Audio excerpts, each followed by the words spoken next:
It's perfect. Okay. All right, do you want me to allow everyone in? Yeah, we can. Sure. Okay, Let them join us. perfect. I'm disabling the waiting room Alright. And and allowing everyone good. in. And the recording is going. And the recording is going and the stream is going. Perfect. So we are good to go. Welcome, everybody.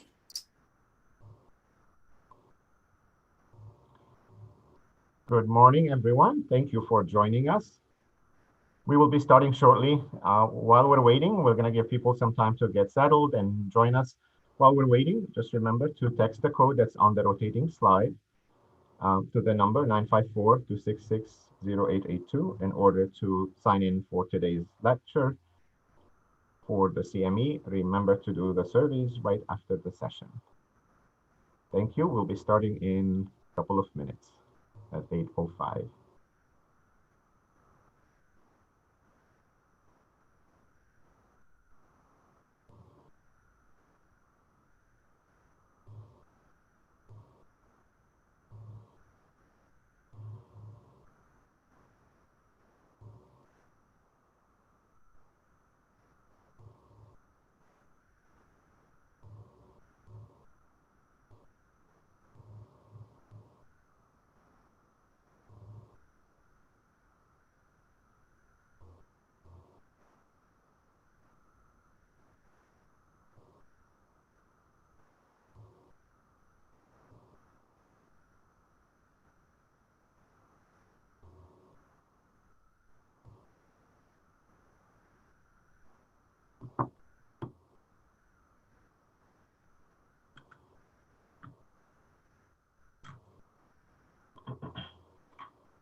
Yeah.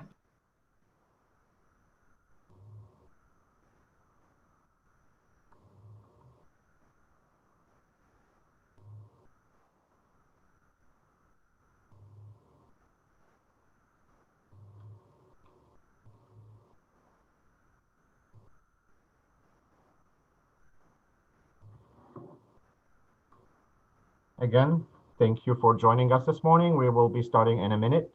For those of you who just joined, please remember to text the code on the rotating slides. And we will be taking questions during the session. Please place them in the chat and we will take them at the end of the session.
All right.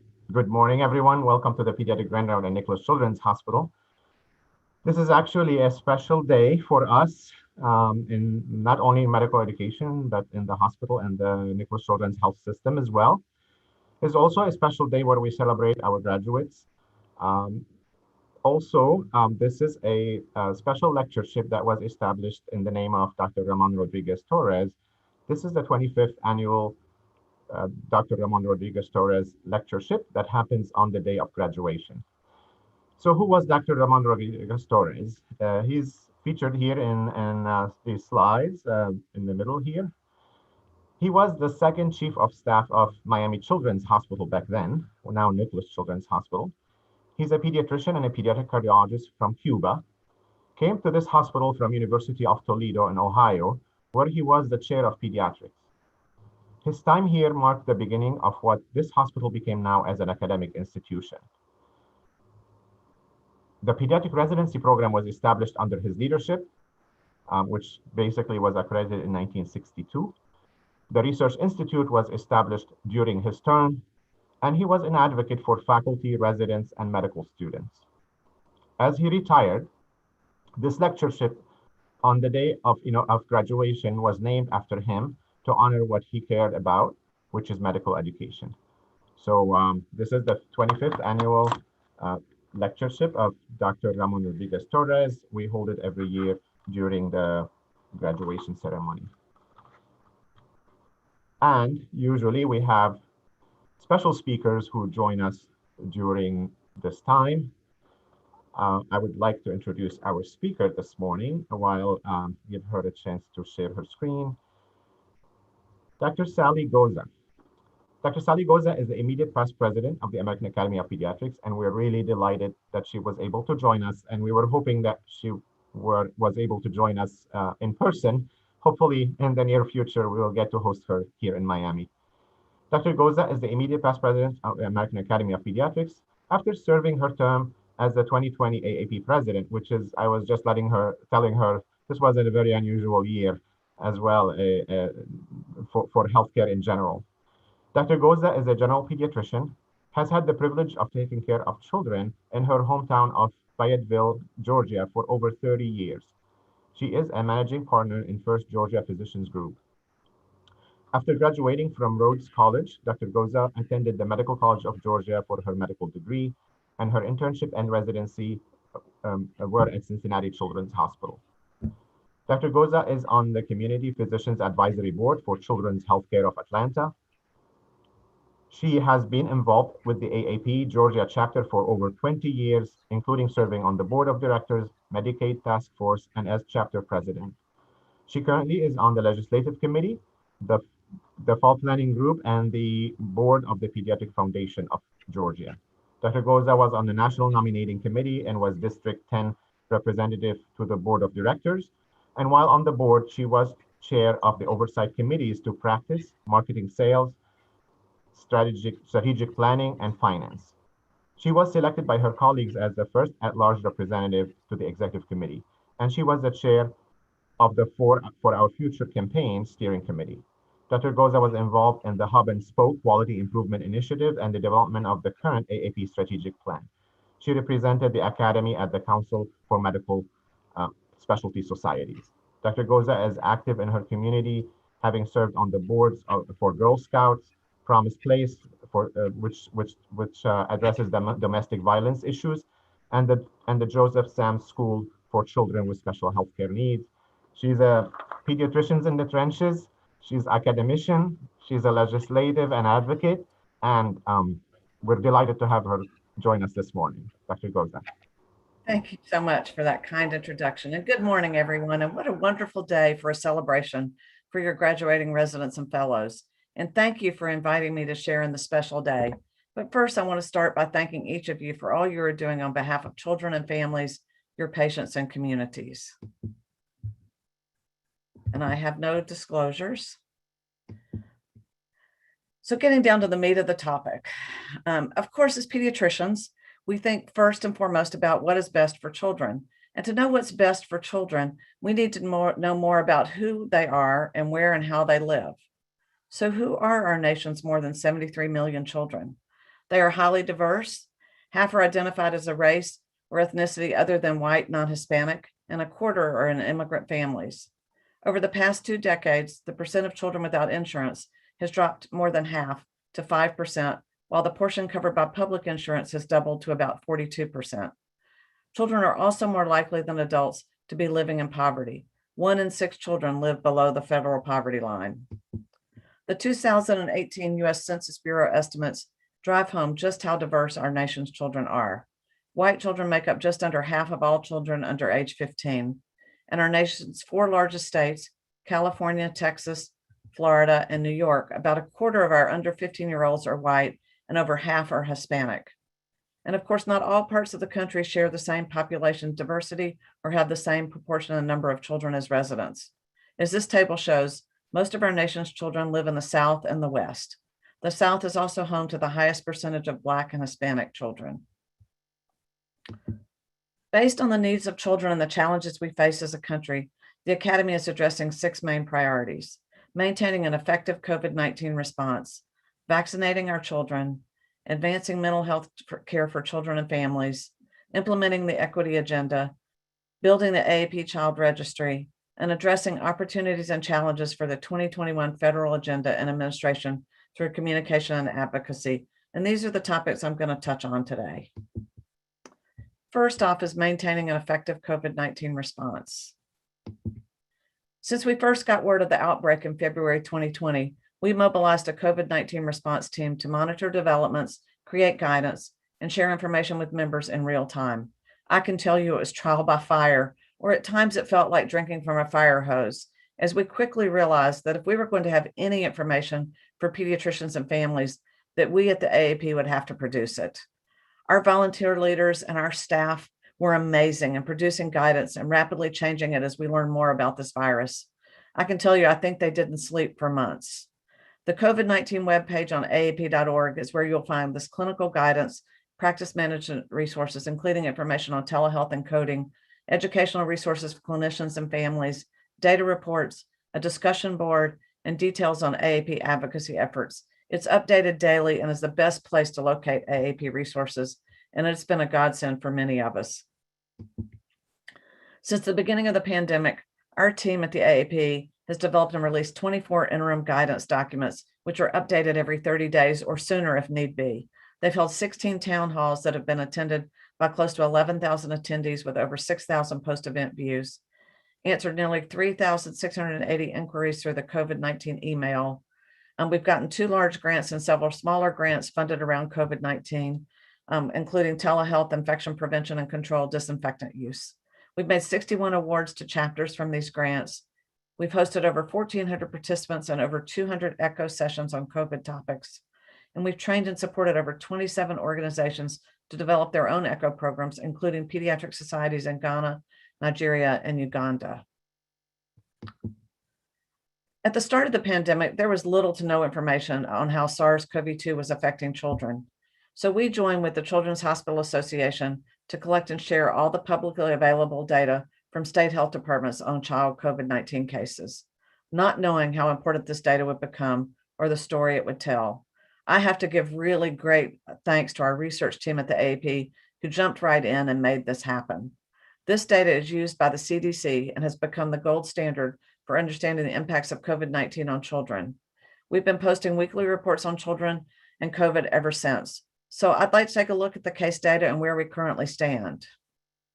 As of June 3rd, there have been 3,994,150,151 cumulative confirmed cases in the United States. You can see the last week was only 16,000 new cases, but for 2 weeks it was 50,000, which is actually good if you look at the next slide. And it still appears that severe illness due to COVID-19 is rare in children, though we do see it. But this is from the beginning, and you can see we've had the spikes, but the good news is the trend that we're seeing right now is that the new cases per week has been trending down consistently since April 15th, which is really good news. And this is just geographically by regions, but it's the same story across the country. Everybody's decreasing, though there was a little uptick in the Northeast. This slide shows the percent of COVID cases that are children.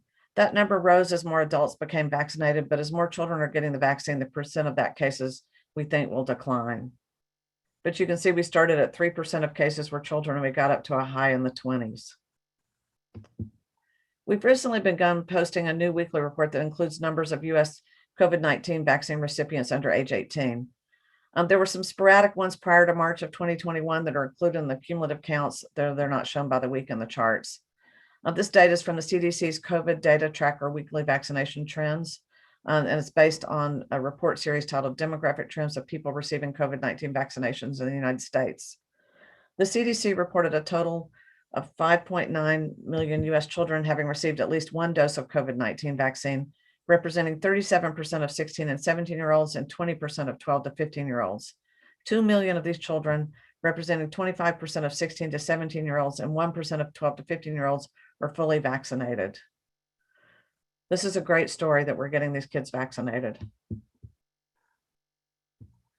Our second priority is to get our adolescents and then our children vaccinated, not only for COVID, but to catch up on missed vaccinations as well. Even children who haven't contracted COVID-19 have been hurt by its effects. There have been disruptions to their education, harms to their mental and emotional health, and delays in accessing other healthcare services, including keeping up with their immunizations. Among adolescents and teens, the drop is even greater. Recent data found routinely recommended immunizations for adolescents declined 26 to 46% from March through November of 2019 to March through November of 2020. As of May 2nd, 2021, overall VFC provider orders other than influenza are down by 11.7 million doses compared with 2019. The VFC is reporting that Tdap vaccination is down 19%, HPV is down 19.5%, and the meningococcal conjugate vaccine is down 15%. Rates are even lower among Black, Latino, and children from under-resourced areas due to obstacles in receiving well child visits. I'm very concerned about how many adolescents have missed other important vaccines like Tdap, meningococcal, and HPV, which can result in serious disease. I know I'm now seeing adolescents who did not come in at all in 2020 as they didn't need vaccines or sports physicals, and now they need them, so they're coming in. The US has had outbreaks of these diseases very recently, and if we don't get adolescents caught up quickly on these vaccines, it's not far-fetched to believe we could have more outbreaks. In response to the pandemic and the decrease in well visits and vaccination rates, the AAP launched a new Call Your Pediatrician campaign in May of 2020, the goals of which were to increase awareness among parents of the need for routine health care for children, even during the pandemic, educate parents on safety and infection control at practices, increase vaccination rates, and ensure children receive timely care, and also help pediatricians weather financial downturn so they could remain in practice to care for these children. I did many an interview last year and emphasized the Call Your Pediatrician mantra, and I'm excited by the continuing campaign, and I hope all of you have seen some of the new content, like the superhero moment of getting vaccinated. The AAP came out with a policy statement about the COVID-19 vaccine as soon as it was approved for 12 to 16-year-olds.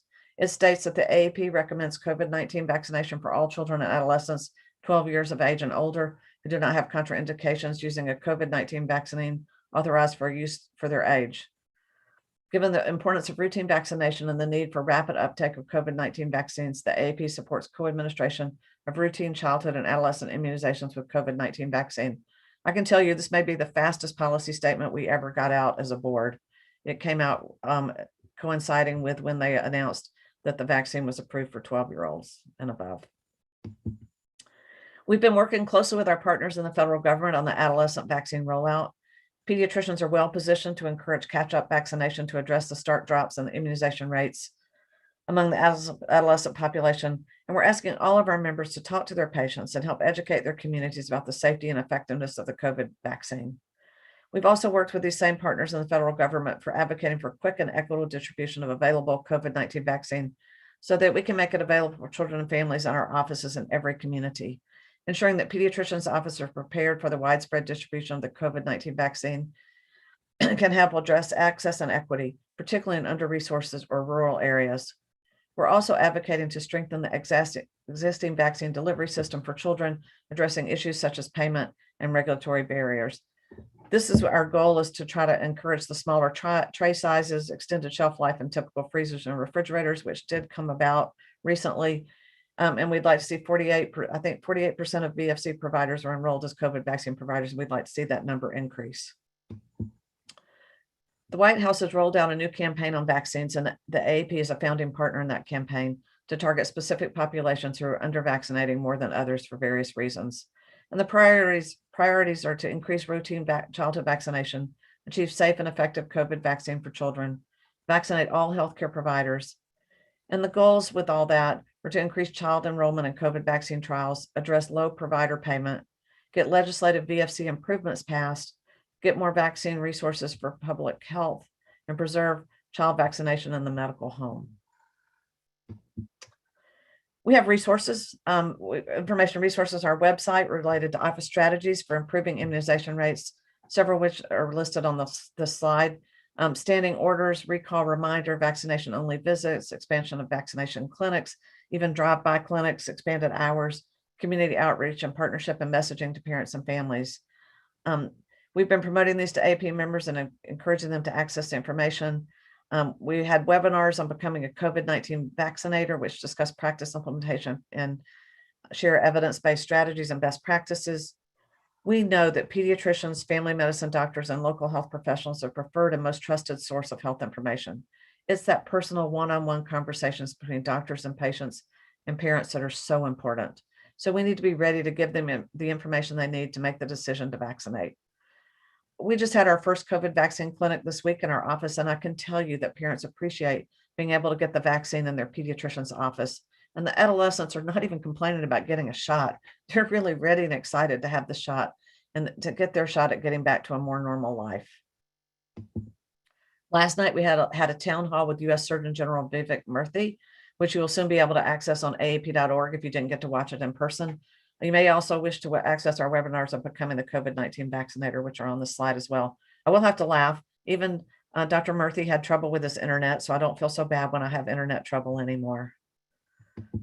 Our website for parents and families also has resources to help them learn more about the science behind the vaccine and its safety, and that has answers for frequently asked questions. I recommend healthychildren.org all the time for my vaccine hesitant parents, not only for COVID, but for other vaccines as well. And now I'd like to turn to our third area of focus, one that's really, I think, on all of our minds, addressing the burgeoning mental health crisis among our nation's youth and the large and growing demand for mental health services.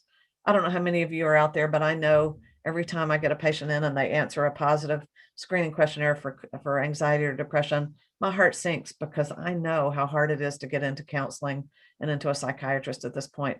And I'm prescribing more medication for anxiety and depression than I have in the 30 years I've been in practice. And this started even before the pandemic. We have been seeing troubling increases in mental health and substance use disorders, as well as rising rates of self-harm and suicide. The Academy has been sounding the alarm on the burgeoning mental health crisis among our nation's adolescents that has only been made worse by the pandemic. What was already overwhelming the healthcare system is now drowning our limited resources. We joined with the Children's Hospital Association to launch an awareness campaign highlighting the escalating crisis among children and youth and sharing ideas about what government can do to ensure families have access to services.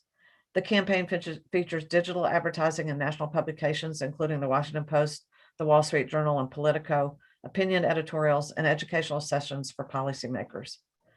Beyond the awareness campaign, the Children's Hospital Association and the AAP are working together with other child health-focused organizations on longer-term solutions to better integrate pediatric mental and behavioral health into the healthcare delivery system.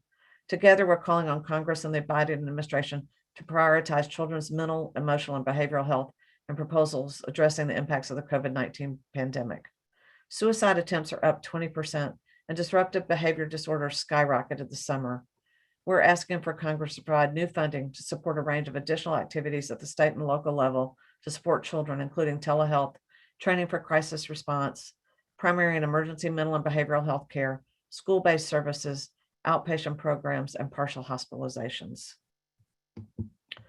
We're joining with partners and looking at every opportunity to improve healthy mental development in today's children and youth by building partnerships for solutions to advance child and adolescent mental health, creating a culture of pediatric leadership in child, adolescent, and family mental health nationally and globally, equipping our members with the knowledge, skills, and resources to support healthy mental development of the patients in our clinical practices, and advancing mental health through advocacy and policy development.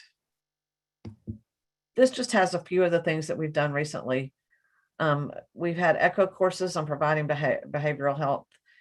We've revised our AP mental health toolkit, which is available. We've established the Pediatric Mental Health Minute series, which is available, and I think the second round of that is coming out. We've had substance use grants with the Conrad Hilton Foundation.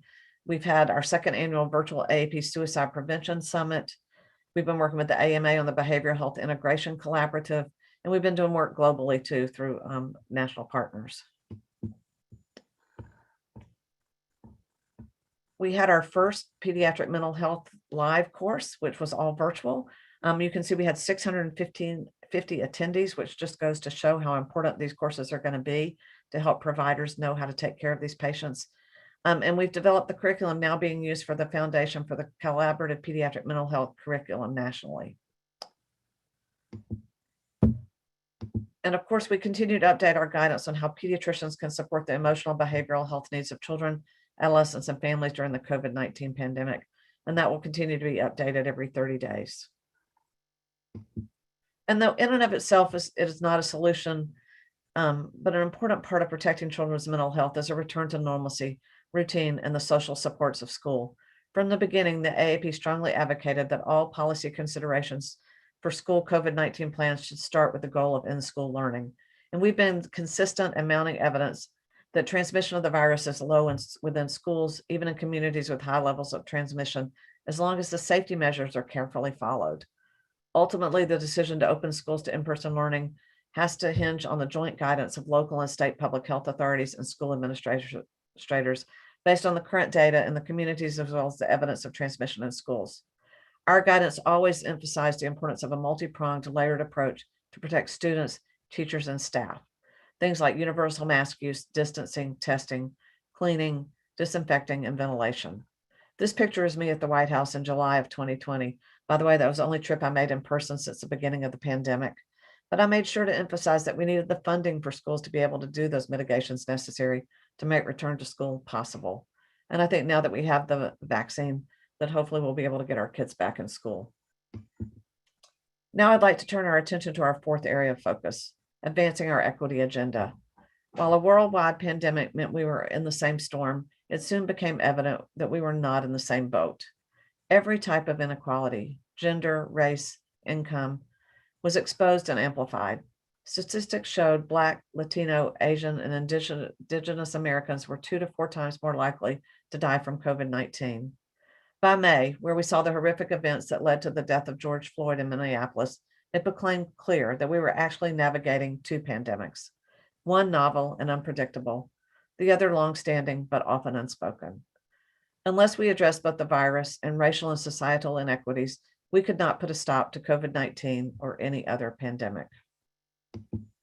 We were already engaged in this work. In 2019, the American Academy of Pediatrics issued a policy statement declaring racism a social determinant of health that has a profound impact on the health status of children, adolescents, emerging adults, and their families. The policy states that the social environment in which children are raised shapes children and adolescent development, and pediatricians are poised to prevent and respond to environmental circumstances that undermine child health.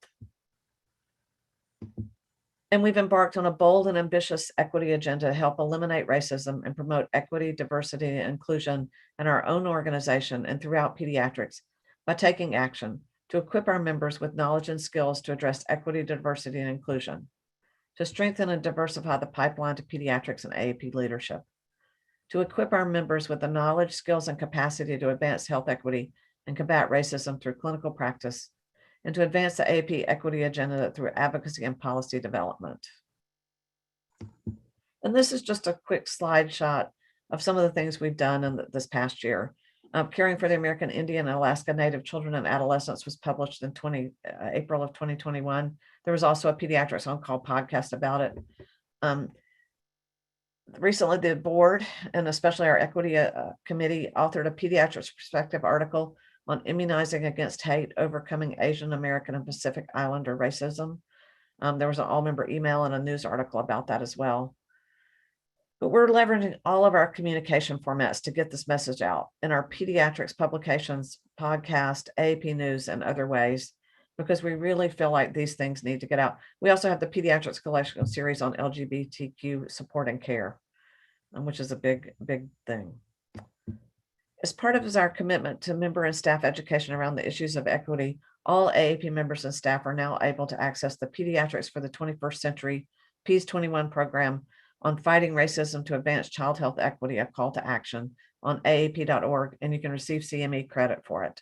This 3-hour program is free to AAP members and focuses on equipping pediatricians to advance child health equity by applying an anti-racist lens to the systems that shape health and medicines. Topics covered include the impact of racism on child and adolescent health, how pediatricians can promote racial justice through clinical practice, and how individuals and institutions can build diversity and inclusion in pediatric medicine. We're also looking internally. We're working with partners to help us examine the internal structures of our organization with a lens of equity and anti-racism and addressing needed changes. We are conducting a third-party analysis to examine our policies and processes for bias and make recommendations to optimally support inclusion and create an environment where each of our staff, our members, and our leaders can fully thrive. And we're diversifying the AAP workforce by actively recruiting, hiring, and promoting more diverse staff and leadership that reflects the patients and families we serve. Finally, we recently released guidance on inclusive anti-based terminology and language for authors, editors, presenters, media spokespersons, and other AAP contact contributors. The guidance, entitled Words Matter, encourages cultural humility and includes strategies for making messaging and content more welcoming and inclusive, and honors the rights of individuals and groups to define their own identities. I encourage everybody to look at that. It is on the AAP website now, and there's also a video by Dr. Beers, our current president, about it as well. On the subject of equity, you've all seen the distressing news coming out of many state legislatures about the disturbing rise in legislation and bills to decrease the rights of gender youth and their ability to access treatment. The bills intend to prevent transgender youth from participating on athletic teams or in sports according to their gender identity, or prohibit gender-affirming medical care. Bills in several states would penalize pediatricians and other physicians for providing gender-affirming medical care. The care model recommended by the AAP policy ensuring comprehensive care and support for transgender and gender-diverse children and adolescents. As experts, pediatricians are uniquely positioned to advocate for and support these young people. Politics has no place here. These are individual conversations between clinicians, patients, and families about what's best. Studies indicate transgender youth are at increased risk of mental health problems and suicidal ideation. According to a survey from the CDC, about 1.8% of high school students identify as transgender. 35% reported they had attempted suicide. Yet a pediatric study found that when individuals who receive medication to align their body with their gender identity, the risk of suicide decreases by about 70%. Transgender children are like any other children. They want to fit in. Proposing not letting them fit in sports will greatly impact their physical and emotional well-being, not just as athletes, but just as regular children. The AAP and other major medical groups have condemned this legislation, and pediatric advocates across the U.S. are battling state legislation that discriminates against gender diverse and transgender youth. The AAP joined with the ACLU in a press conference to speak out in front of the Arkansas State Legislature on how harmful this legislation is for transgender youth, how punitive it is to those providing gender-affirming treatment, and what a distressing intrusion this legislation is on the patient-pediatrician relationships. Unfortunately, in Arkansas, it passed, but we did raise media attention and elevate national dialogue on what is happening. Dr. Beers was phenomenal and thrilled to share the video stage with Laverne Cox from Orange is the New Black. The AAP has a long history of advocating for immigrant children and families. Recently, as has been widely reported, there's been a huge surge of unaccompanied minors seeking refuge in the U.S. As a longstanding stakeholder partner in the HHS Office of Refugee Resettlement in May, the AAP was invited to tour 2 emergency intake sites in Texas to ensure that unaccompanied children are being kept safe and cared for. These emergency centers were recently created as temporary sites designed to get children out of Customs and Border Patrol facilities until they could be transferred to a licensed ORR shelter or released directly to a sponsor. These emergency shelters are not state licensed and do not meet the full Office of Refugee and Resettlement requirements, including for medical care. The pediatricians our team met and spoke with have been working day and night to provide exceptional care for immigrant children. We always do better when we have pediatricians at the table, designing and implementing the systems that support children's health and well-being, and that was evident to our team on this trip as well. The two sites visited, one in Pecos and the other at Fort Bliss, together cared for almost 6,000 children ages 13 to 17, with Fort Bliss being a much larger site. Fort Bliss is a vast tent city in the desert on an Army installation where capacity could grow to 10,000 children. Overall, we noted in both areas of strength and opportunities for improvement. Importantly, it seemed clear that there was a commitment to providing quality care and a focus on designing better short and long-term solutions. However, both sites also faced numerous challenges and barriers, many of which were a function of the complexity of caring for such a large number of children who themselves have complex needs. Some youth are also experiencing prolonged stays at these sites, either because of inadequate quality case management or a lack of the licensed Office of Refugee and Resettlement shelter bed space. Upon their return, Dr. Beers debriefed senior leadership from the Office of Refugee Resettlement and shared specific recommendations based on what she had seen. We have since had several constructive follow-up discussions and plan to go back to the border with a larger delegation in the coming weeks. The AAP's Immigrant Child Health Toolkit is a valuable resource for pediatricians to help address common issues related to immigrant child health. And I know that you guys see a lot of these immigrant children in the Miami area. And so you can access them on aap.org, and I encourage you to do so. Our fifth area of focus is building our national pediatric registry, and it relates to many of our other priorities. The goal of the Child Health Information Longitudinal Data, or Child Registry, is to gather data on every child from birth to age 21, making it the first of its kind in the scope and magnitude of health information. It will generate for pediatricians, subspecialists, researchers, hospitals, educators, policymakers, and public health experts. It's a lot of people. The ability to understand populations better is a powerful tool. By connecting the data from a pediatrician and a hospital, a specialist, we can begin to create a picture of the entirety of a child's health care and a deeper understanding about the social determinants of health, their behavioral and mental health, and the management of disease. COVID just shows us how timely this is. Had the registry been in place at the start of the pandemic, the quantifying impact would have been huge. We are in the process of building this registry and will be rolling out a number of pilot sites later this year. This is such an exciting program for the AAP, and I look forward to sharing more as we build out this registry. And now I'm going to turn to our sixth area of focus, addressing national opportunities and challenges for the 2021 federal agenda and administration through communication and advocacy. We are encouraged that the Biden-Harris administration is following the policies and recommendations we put forward in our Blueprint for Children and Transition Plan for Advancing Child Health. We speak regularly with leaders from Health and Human Services and the CDC, and many of our pediatricians are taking on roles in the administration. And the one thing I love about this slide is the quote from Dr. Lee Beers, our current president. We show up and we speak up, and that's what pediatricians do. AAP member Rachel Levine was recently confirmed as Assistant U.S. Health Secretary, and David Kessler, who has been serving as co-chair of Biden's COVID-19 Advisory Committee, was named Chief Science Officer of COVID Response. And Dr. Pritesh Gandhi, an Austin pediatrician and one-time congressional candidate, has been appointed Chief Medical Officer of the Department of Homeland Security. And recently, he also spoke at our advocacy conference. Dr. Beers interviewed him there, and Dr. Gandhi shared moving insights about his own advocacy journey and updates on the situation at the southern border and the health of children who arrived there.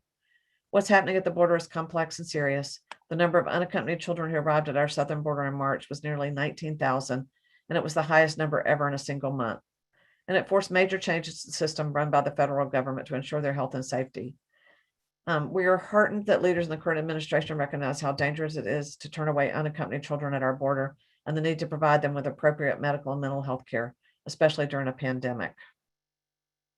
And it's been a busy start to the administration, passing legislation and issuing executive orders to protect LGBTQ rights, supporting families, and expanding access to health both during and after the pandemic. On March 11th, President Biden signed the $1.9 trillion American Rescue Plan into law, an action that came on the one-year anniversary of the World Health Organization declaring the novel coronavirus outbreak a global pandemic. This marks a pivotal moment in the ongoing effort to combat the pandemic and provide families with the immediate relief they needed. AAP advocacy led to the Senate adding an additional $80 million for HRSA's Pediatric Mental Health Care Access Program. The funding is sufficient to expand program to all states, DC, and territories. And this bill also contains $4 billion for mental and behavioral health services, SAMHSA and HRSA.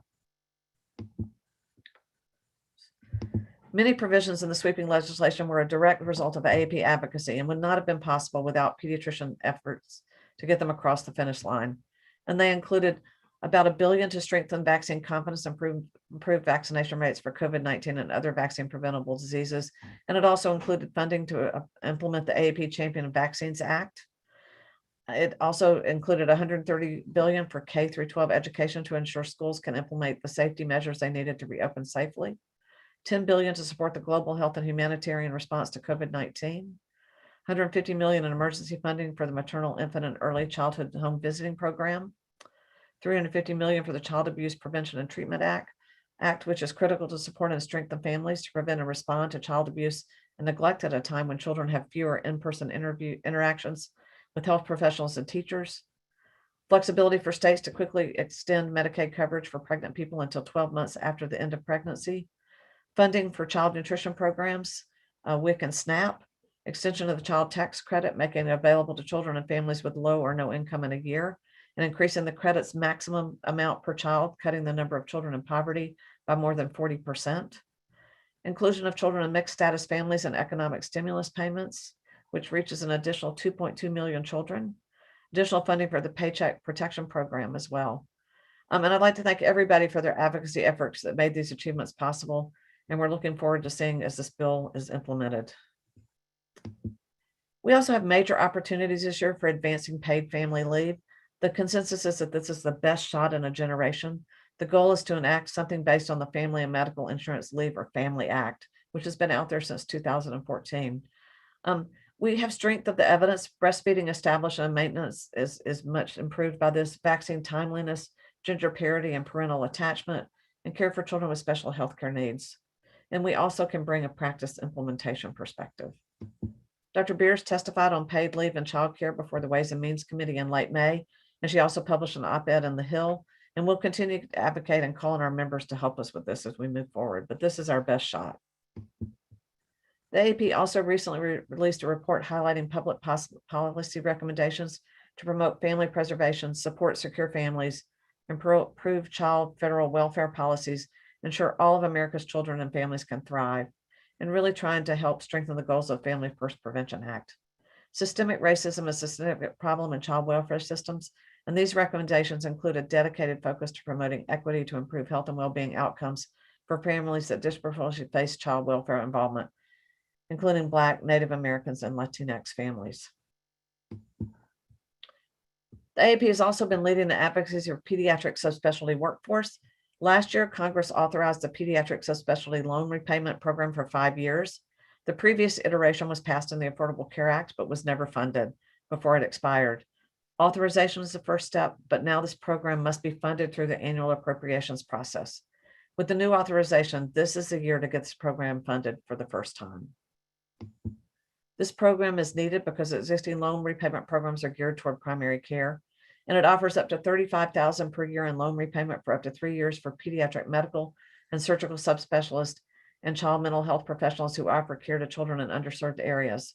Our advocacy ask is for $50 million in funding for the Pediatric Subspecialty Loan Repayment Program for fiscal year 2022. Again, we're not asking for passage of a particular bill. We're asking for a line item in the health spending bill.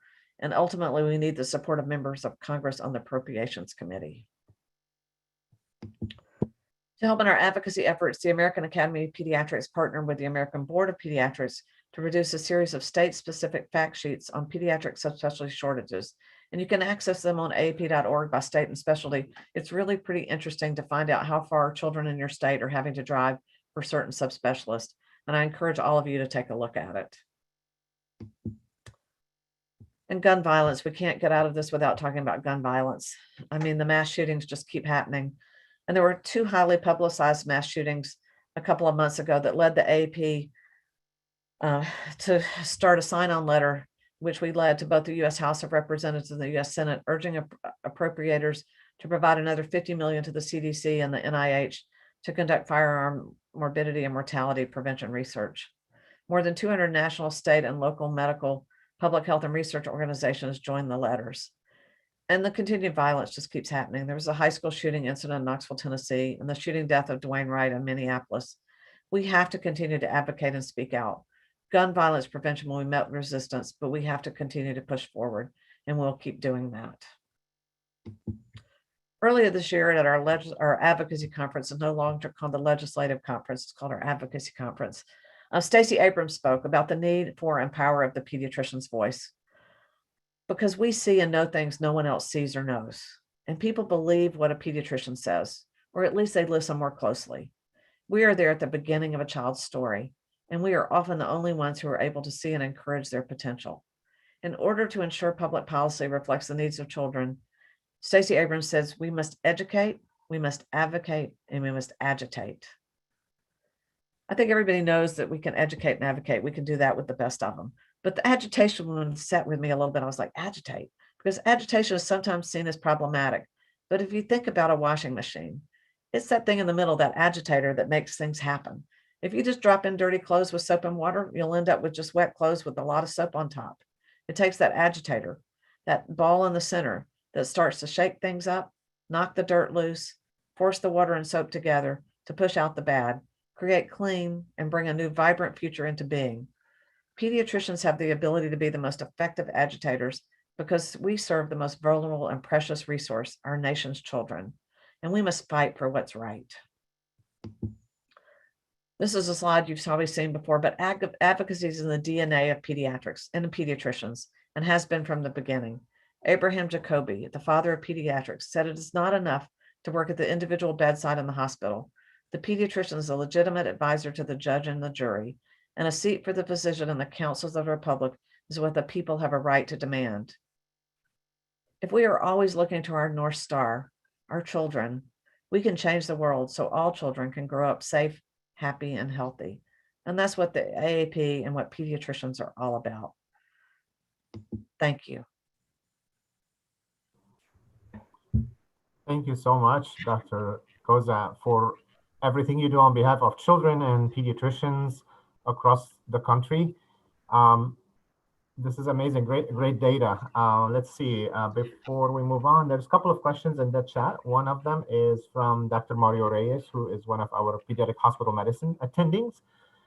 When a child is hospitalized, the event represents the lowest level of child health with the highest resource utilization, morbidity, and mortality. Are we on time to consider including clinical data from inpatient pediatrics or hospitalization to the child registry? Absolutely. We want hospital data there. We plan, this is going to be a seamless thing. The one thing we told the builders of the registry was that we did not want this to be hard for people to input the data. So we are looking to try to get children's hospitals and even community hospitals to put their data in. We want everything about that child in that data registry eventually. That is our goal. We actually will even probably have parents and actually a patient portal into it, so patients can put data in about their outcomes and what happens to them. It's going to take a while to build it. I'm afraid I may not see the full benefit of this registry in my career, but I hope some of these graduating residents will see it. We're very excited about this, but yes, I don't think we can do what we need to do with this registry unless we get that data from the hospitals. Wonderful. Thank you so much. That's great. All right. I don't see any more questions. I would like to thank you again, Dr. Goza, and I'd like to introduce Dr. Ramesh Sachdeva, who's our Senior Vice President and Chief Clinical Officer for the Nicklaus Children's Health System. Would like to thank you personally also, Dr. Sachdeva. Good morning. Thank you, Dr. Gereige. Good morning, Dr. Goza. It's great to see you, Sally. On behalf of the Nicklaus Children's Health System, the Nicklaus Children's Hospital, and the Department of Medical Education, I'd like to present you the plaque for the 25th Annual Dr. Ramon Rodriguez Torres Annual Leadership. Dr. Rodriguez Torres was a pediatric journalist, a specialist, and an educator and an advocate for faculty, residents, and medical students. The plaque, which is right here, reads, presented to Sarah Sally H. Goza, MD, FAAP, for her participation as keynote speaker at the class of 2021 commencement exercises, June 11th, 2021, Miami, Florida. Thank you again for joining us this year for the celebration, the graduation celebration, and hopefully we can host you in person in Miami in the future. Thank you, Dr. Goza. Thank you, Dr. Sachdeva. So it was a pleasure to be here. This was quite an honor to be here and be able to present this. Thank you. Thank you, Dr. Sachdeva. So now we're going to go ahead and move on to more celebrations.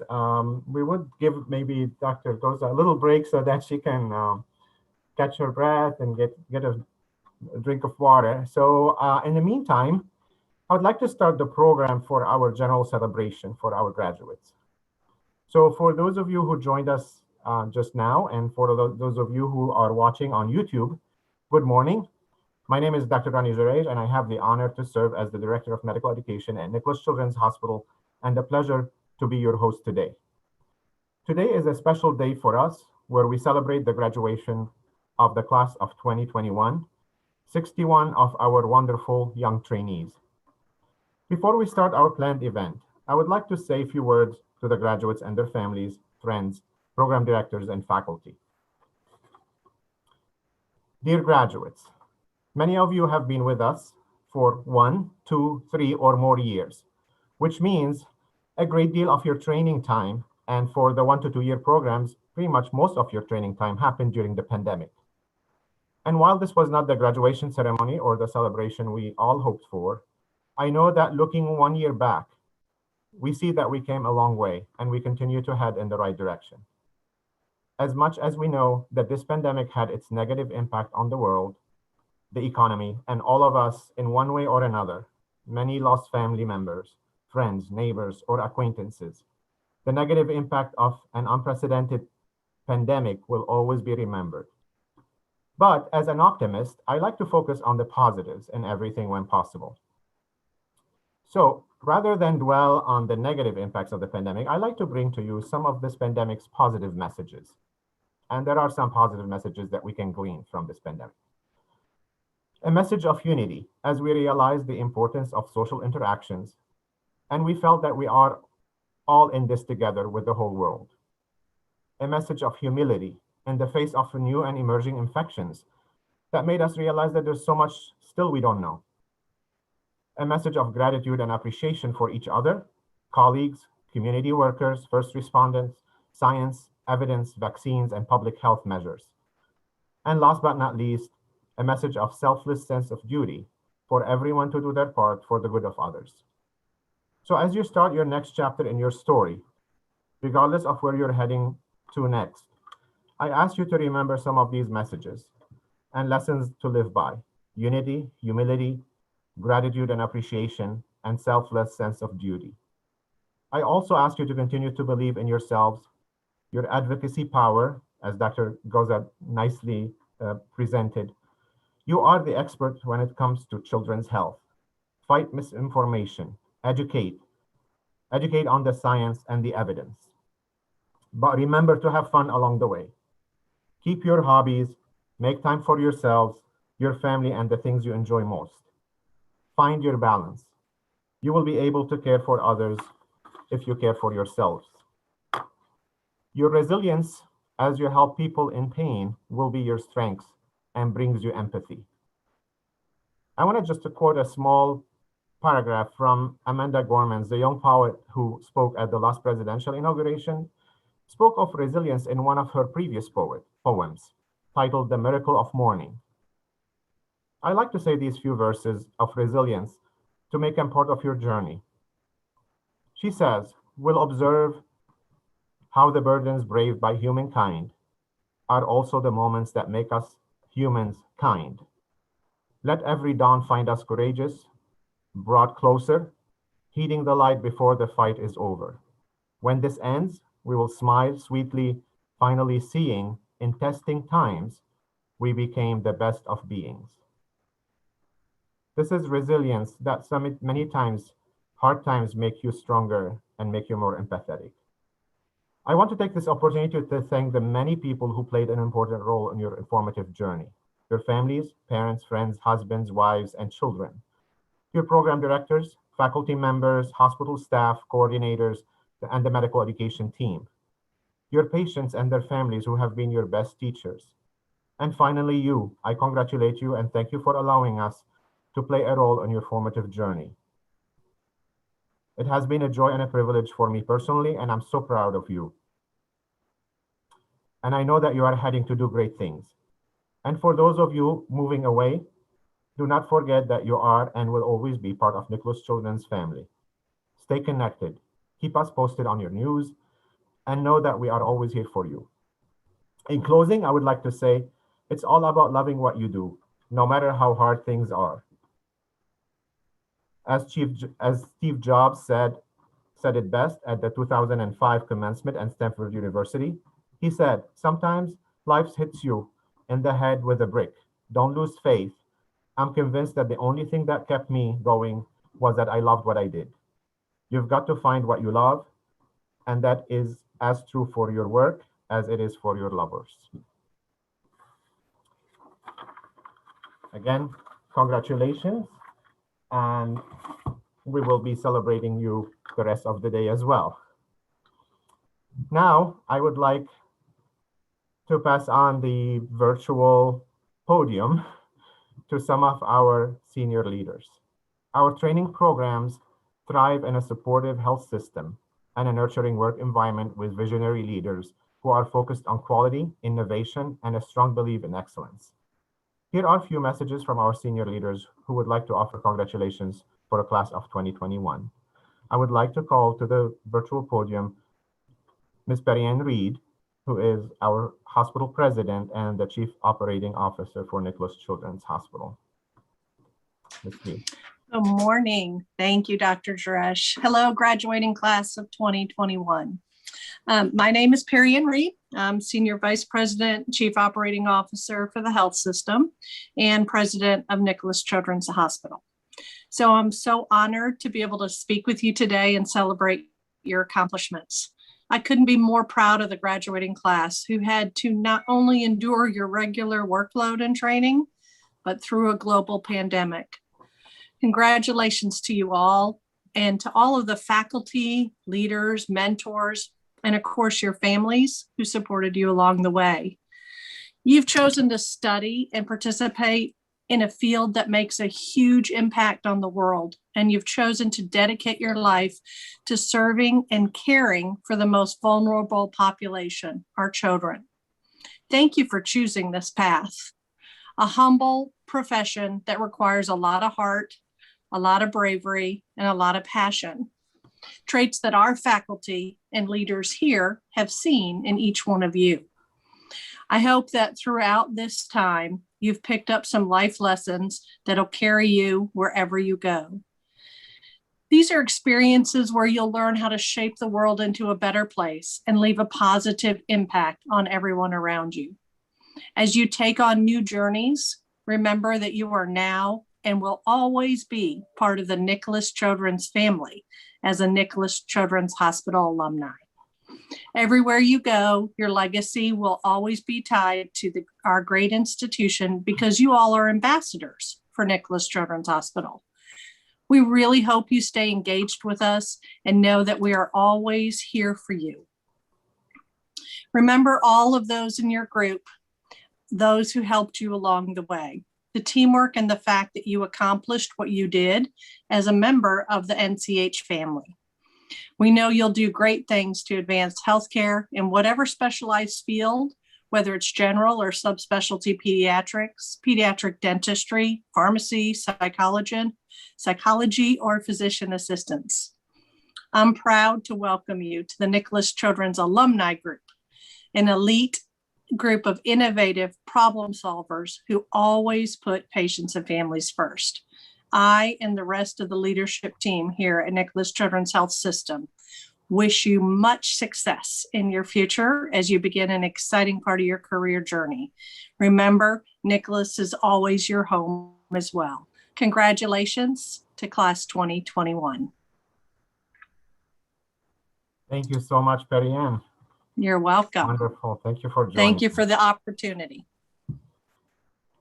Thank you.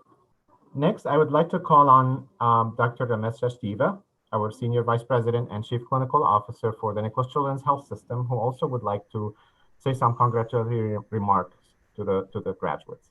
Dr. Sachdeeva. Thank you, Dr. Gereige, and good morning, everyone.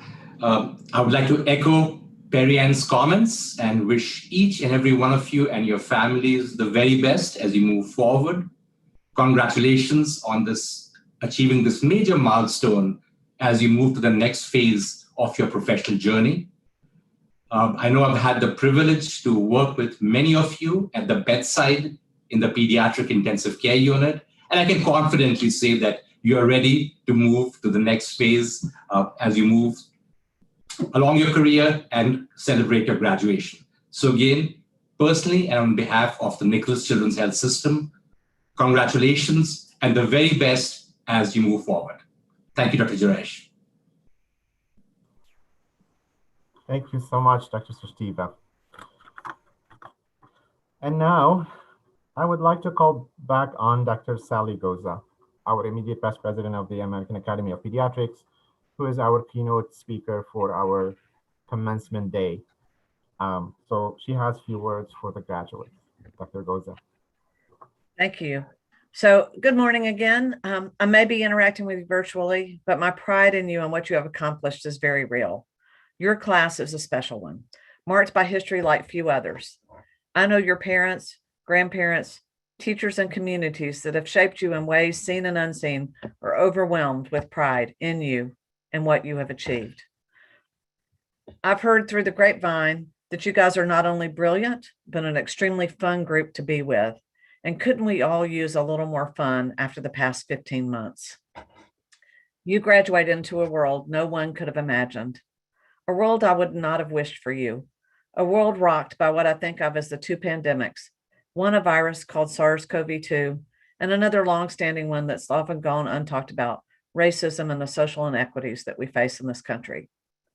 Coronavirus has laid bare a deep-rooted system of haves and have-nots and all its soul-crushing medical, social, and economic consequences. It calls us to confront these inequities and challenges us to ensure we not only survive the pandemic, but survive in a world worth living in. Your training has been marked by history like no other, and you emerge as some of the best trained, battle-tested physicians we've seen in quite a while. You have faced challenges none of us could have imagined, and by all accounts, met them with competence, grace, and compassion.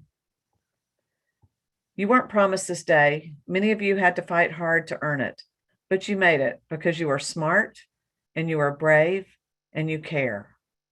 You already know what it takes most people a lifetime to learn, that if you want to be your best, you have to see the worst.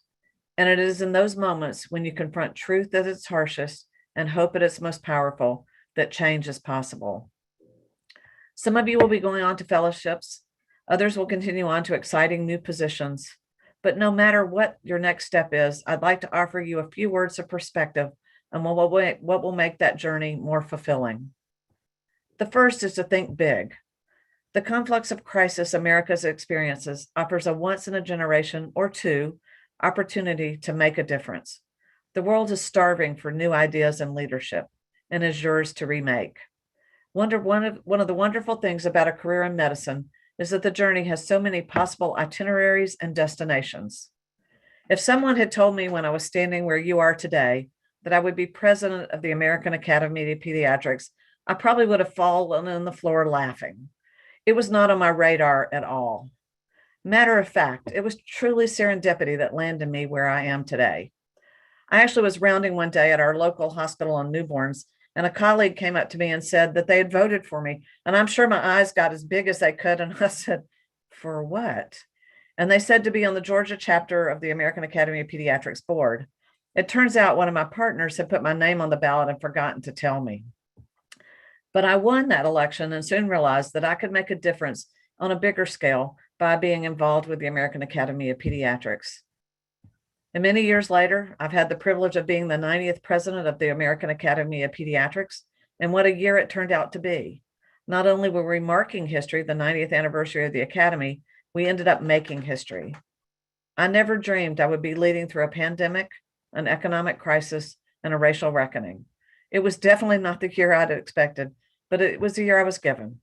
And at times I thought, why am I doing this? How did I get here? How did we get through this?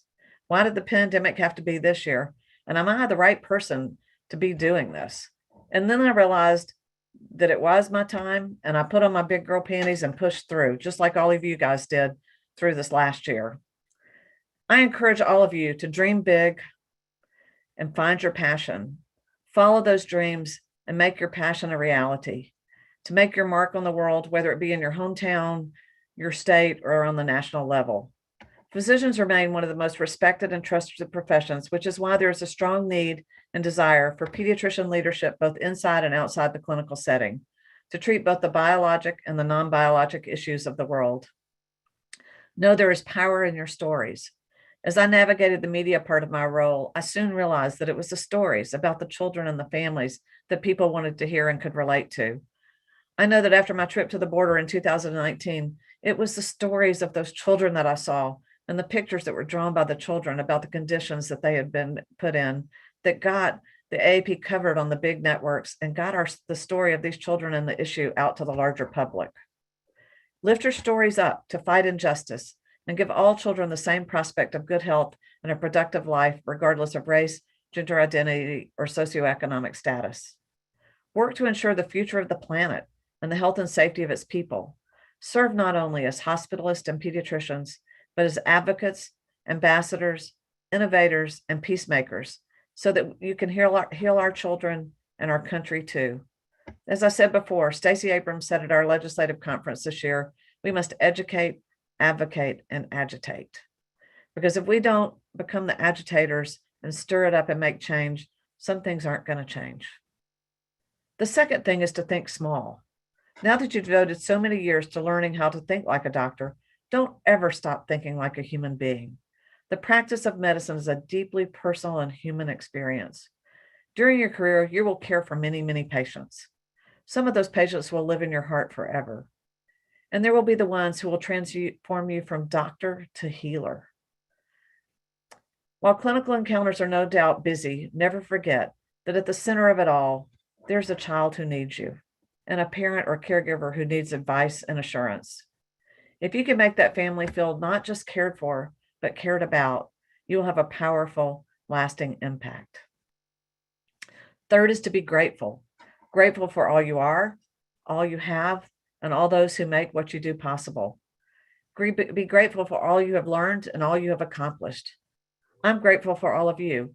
In these times of uncertainty, fear, and loss, you all remained committed to science, evidence, and the short and long-term health and well-being of children. By focusing on the right priorities, you have served as a voice that can be relied on and proved that courage and hope can also be contagious. But be humble too. I just mentioned that physicians are one of the most trusted professions, but actually we are second most trusted profession after nursing, which has held the top spot for over 17 years. So show gratitude to not only the nurses, but to your colleagues whose names you may not know, the single mother who cooks in your hospital cafeteria, or the orderly who scrubs floors to keep your workspace clean and you and your patients safe. As the pandemic has shown, these essential workers have been America's salvation. My fourth piece of advice is to nurture your personal and family relationships. We've all seen the physical and emotional toll of social disconnection rising through society these last few decades, including the increase in suicides and depression among teens and adolescents. This pandemic has illustrated the importance and the beauty of strong connections and strong communities. It has driven home the importance of human connection, the hidden impact of loneliness on health, and the healing power of community. Promise me you'll stay in touch and be on call for each other. And know you'll always have a home at the American Academy of Pediatrics, where you can go for friendship and support, and where you can be lifted up so that you can practice the best medicine and lead child health forward. Our founders knew that the most important things in life and leadership are simple, but not easy. The American Academy of Pediatrics has endured and prevailed for 90 years because of a higher sense of purpose and because of members who challenge themselves every day to do what is right. I look forward to all of you continuing your journeys with us. We are always here for you. And finally, never stop dreaming. There's an understandable desire among many for things to get back to normal, yet there was much about what used to be normal that we shouldn't be eager to get back to. We have before us an unprecedented opportunity to get rid of broken systems and structures that serve an old set of interests and a wrong set of values, to remake the world and our health system into one where every child can grow up to be healthy and have a bright future, to call us once again to hope, to take us places we've never been and succeed in ways we've never dreamed. I grew up and continue to practice in Georgia, and as our late Congressman John Lewis liked to say, nothing can stop the power of committed and determined people to make a difference. We need to get into good trouble and to redeem the soul of America. I look forward to watching all of you as you get into that good trouble and cannot wait to see where you lead us. Congratulations to each and every one of you. Be great and be well.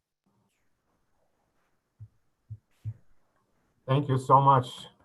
Well said. Thank you, Dr. Goza, for joining us as well. I know this is. I wish it was in person, but hopefully in the near future.